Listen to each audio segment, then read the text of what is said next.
From the British National Party joins us from Leeds now. Mr. Brons, apologies for all the problems we've been having in sorting out the line. I do hope you can hear us now. Yes, indeed. Yes, good. Thanks very much indeed. Do you support what Mr. Cameron said?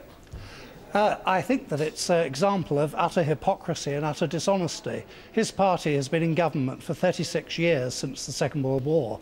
They've made promises in 1970 and in 1979 to cut immigration. In fact, immigration continued after 1970 and after 1979 at exactly the same pace before. But can he be held guilty for what you say are the sins of previous generations? Well, I think he is.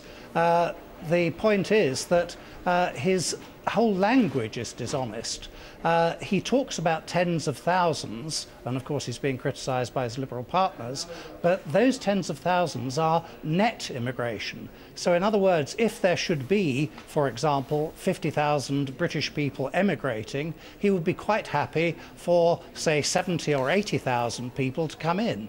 The other dishonesty is that he completely misses out the European Union. He's in favour of remaining within the European Union, and about a third of our immigration comes from the European Union, so that will be untouched by it. So the BNP would have us out of presumably the European Union, and then you'd be able to stop that. Are you saying there should be zero immigration?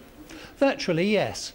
You know, there are always exceptional cases where people get married and so on, but certainly for the foreseeable future, I think there should indeed be zero immigration into this country. And what happens if you've got a research science project and you've got the prospect of building up a kind of brilliant industry in the UK and you can't bring in the other scientists from...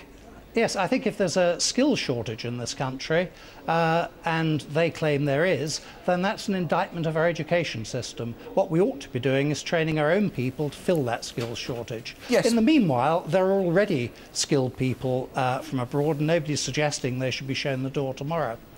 But would you allow other people to come in? OK, let's take the example, I don't know, of a bank or a financial services industry which employs hundreds of thousands of people in the City of London. It is a very international community that works in those banks. Would you rather say no to immigration and have those banks move their headquarters somewhere else? I'd say no to immigration, yes, absolutely. And if that means the headquarters move and tens of thousands of British jobs and tens of thousands... Let me finish my point. You're posing a hypothetical situation that doesn't necessarily exist. Well, but if the banks can't... Sorry, Mr. Brons, to interrupt you. If the banks can't get the skills people that they need to function in a competitive marketplace, then surely they will move their headquarters elsewhere. It's much more than hypothetical, it's real. No, it isn't. What you're raising is a hypothetical problem which can be dealt with at the time. But certainly, for the foreseeable future, there should be no immigration to this country.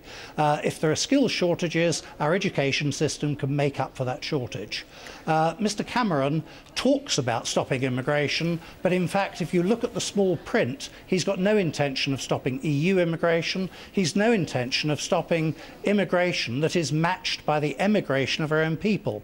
The one part of his speech that I would react to positively is where he talks about the effect on communities, the so-called disjointedness.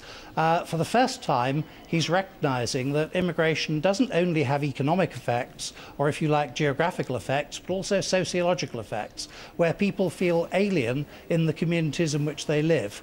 But of course, will Mr. Cameron do anything about it? No, he won't. He won't do anything more about it than Mrs. Thatcher did before him, or Mr. Heath before her. But I'm afraid the Conservative Party is the party of dishonesty and hypocrisy. Mr. Brons, don't you accept that people can change? I mean, it does. You know, the Conservative Party has changed its policy on an awful lot of things, and it seems to be engaging in this issue of immigration. Not at all. For one thing, it's in government with the Liberal Democrats who are already criticising it, so he won't be able to carry his whole government together. I would say that there's absolutely no chance of him doing anything, even if he were in government by himself. But he's not. He's dependent on the Liberal Democrats, and they'll oppose it. OK, Mr. Brons, we have to leave it there. I'm grateful to you, and I'm sorry for the delays we had in getting through to you. Thank you very much. Thank you. Thank you. Well, let's get more on David Cameron's speech on immigration this morning. The Labour leader